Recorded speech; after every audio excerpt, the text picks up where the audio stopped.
Pemirsa, Anda menyaksikan Breaking News bersama saya Arlista Hadi. Pemirsa, hari ini Komnas HAM akan menyerahkan laporan rekomendasi mengenai penyelidikan kematian Brigadir Nofriansah Yosua Huta Barat atau Brigadir Yosua ke Presiden Joko Widodo. Laporan itu rencananya akan diserahkan melalui Menko Polhukam Mahfud MD. Kepolisian Republik Indonesia itu akhirnya rekan-rekan tim sus kita. Setelah menyerahkan rekomendasi kepada Polri, Komnas HAM hari ini akan menyerahkan laporan rekomendasi mengenai penyelidikan kematian Brigadir Yosua kepada Presiden Joko Widodo melalui Menko Polhukam Mahfud MD. Isi rekomendasi kepada Polri dan kepada Presiden berbeda terkait tindak lanjut yang akan dilakukan. Sebelumnya, direkomendasi kepada Polri, Komnas HAM meminta Polri kembali menyelidiki dugaan pelecehan seksual terhadap istri Ferdy Sambo, Putri Chandrawati. Komnas HAM menyebutkan kekerasan seksual menjadi latar belakang terjadinya extrajudicial killing kepada Brigadir Yosua. Lebih lanjut, Komnas HAM menyebutkan bahwa dugaan pelecehan seksual terjadi di Magelang dan diduga kuat menjadi latar belakang perencanaan pembunuhan Brigadir Yosua oleh Ferdy Sambo.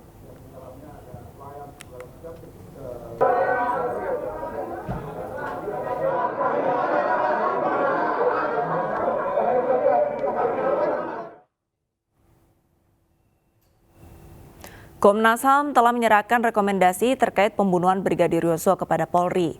Salah satu rekomendasinya adalah meminta Polri untuk kembali menginvestigasi dugaan pelecehan seksual terhadap Putri Chandrawati. Sementara itu, Komnas HAM menyatakan tidak menemukan unsur penganiayaan dalam pembunuhan Brigadir Yosua.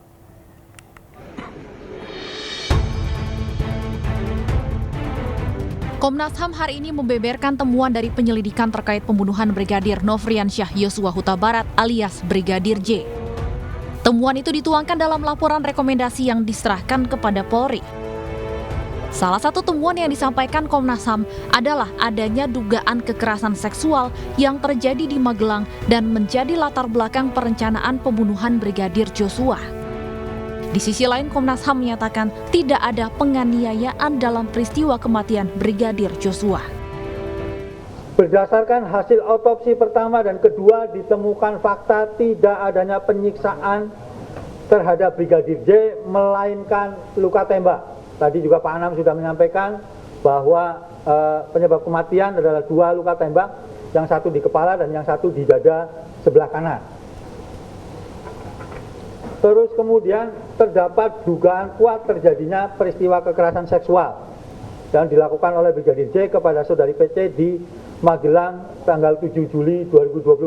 Tadi menindaklanjuti pemeriksaan dugaan kekerasan seksual terhadap saudari PC di Magelang dengan memperhatikan prinsip-prinsip hak asasi manusia dan kondisi kerentanan khusus.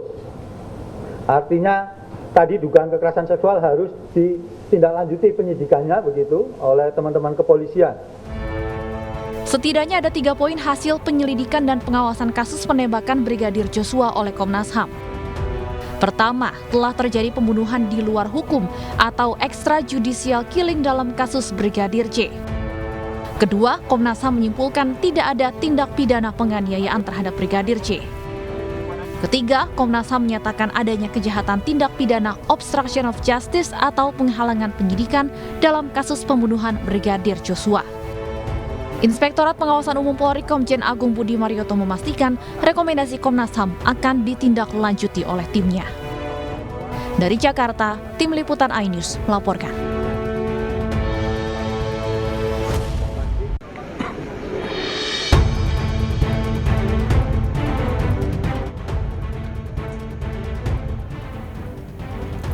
Pemirsa, kita ke perkembangan kasus kematian Brigadir Yosua. Polri kembali memecat anggotanya yang terlibat dalam skenario Ferdy Sambo dalam kasus pembunuhan Brigadir Yosua. Kali ini mantan Wadir Krimum Polda Metro Jaya AKBP Jerry Raymond Siagian diputuskan untuk diberhentikan tidak dengan hormat dalam sidang kode etik Polri.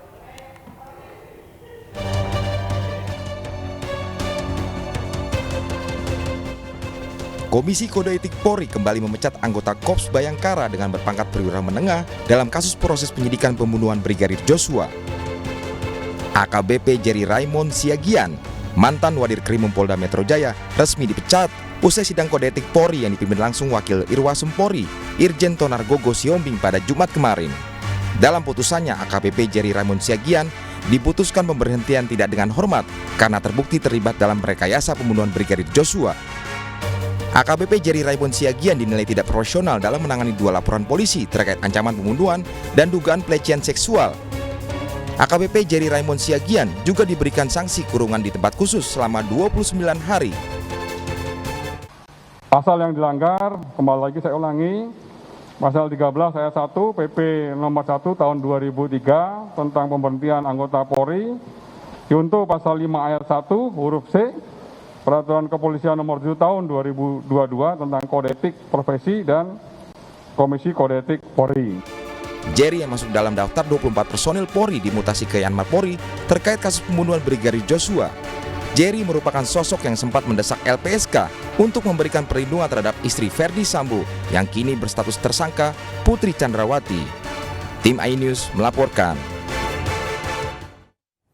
Dan pemirsa, kita akan menuju ke kantor Menko Polhukam Jakarta. Sudah ada rekan kami Rizka Dior di sana. Selamat pagi Rizka, jam berapa Komnas HAM dijadwalkan untuk hadir di sana? Ya, selamat pagi Arlista dan juga pemirsa. Betul sekali bahwa hari ini atau tepatnya pada pukul 10:30 waktu Indonesia Barat siang hari nanti, Kemenko Polhukam bersama dengan Komnas HAM akan menggelar press conference begitu terkait perkembangan kasus dari kematian Brigadir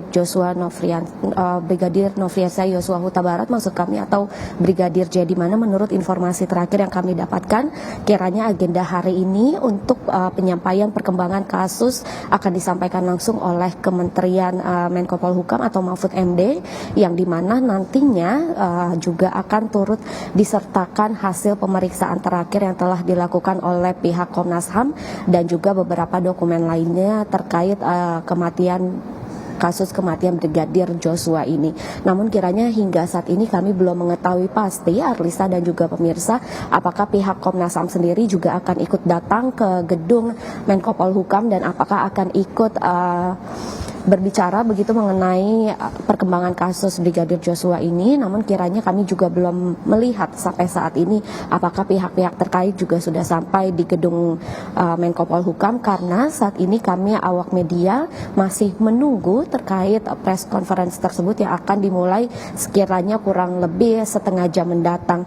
Namun kami masih akan memantau, Arlista dan juga pemirsa, apakah memang nanti Menko Polhukam sendiri akan didampingi oleh Komnas HAM atau instansi terkait lainnya, karena kami belum melihat adanya tanda-tanda kedatangan mobil beberapa pihak hingga siang hari ini. Arlista. Rizka, dari pihak Komnas HAM belum ada tanda-tanda kedatangannya di Menko Polhukam. Lantas untuk Menko Polhukamnya sendiri apakah sudah tiba di kantor untuk bersiap-siap menerima kedatangan dari Komnas HAM? Ya, Arlista dan juga pemirsa, jika kami memantau sejak pagi hari tadi, kami pun juga belum melihat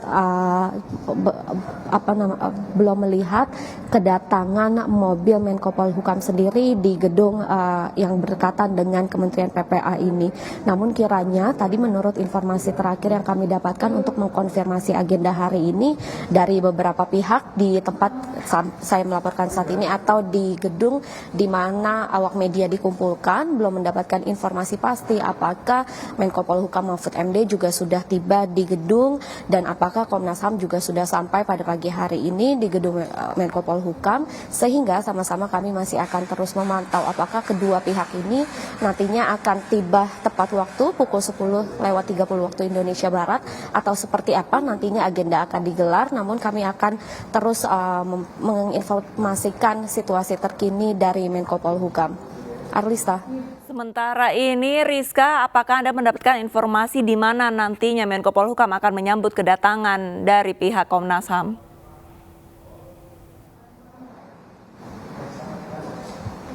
Ya, Arlista dan juga pemirsa, informasi terakhir yang kami dapatkan, jika nanti digelar agenda dijalankan sesuai agenda, acara akan digelar sesuai agenda, begitu maksud kami akan digelar di tempat saya melaporkan saat ini atau di belakang saya, yakni di gedung pelayanan Kemenko Polhukam. Namun kami belum mendapatkan informasi pasti karena tadi kami hanya mendapatkan informasi dari pihak pengamanan yang berjaga di gedung pelayanan Kemenko Polhukam ini, atau tepatnya nanti di meja di belakang saya ini. Namun karena kembali lagi kami belum melihat adanya tanda-tanda kedatangan dari Mahfud MD ataupun pihak Komnas HAM, kami masih akan terus menginformasikan kepada Arlista dan juga pemirsa di rumah nantinya acara Menko Polhukam akan digelar pada pukul berapa dan pastinya lokasinya ada di mana.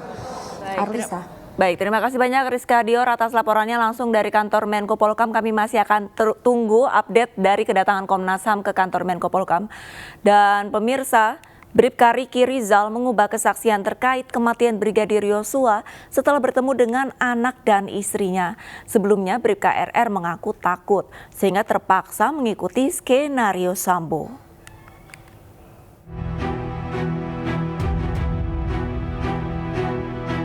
Tersangka pembunuhan Brigadir Joshua, Bribka RR, kini berbalik dan tidak lagi mengikuti skenario Verdi Sambo terkait penembakan Brigadir Joshua Huta Barat alias Brigadir J.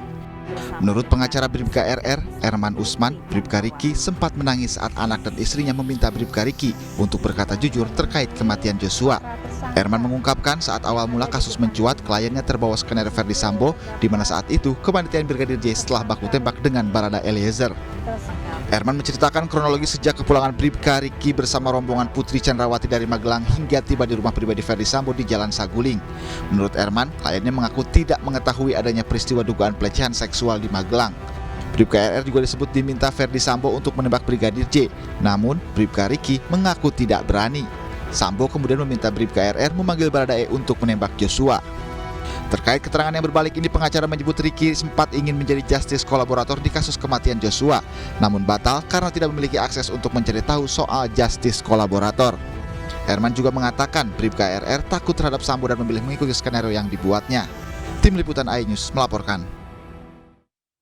Pemirsa, usai jeda breaking news masih akan segera kembali, tetaplah bersama kami.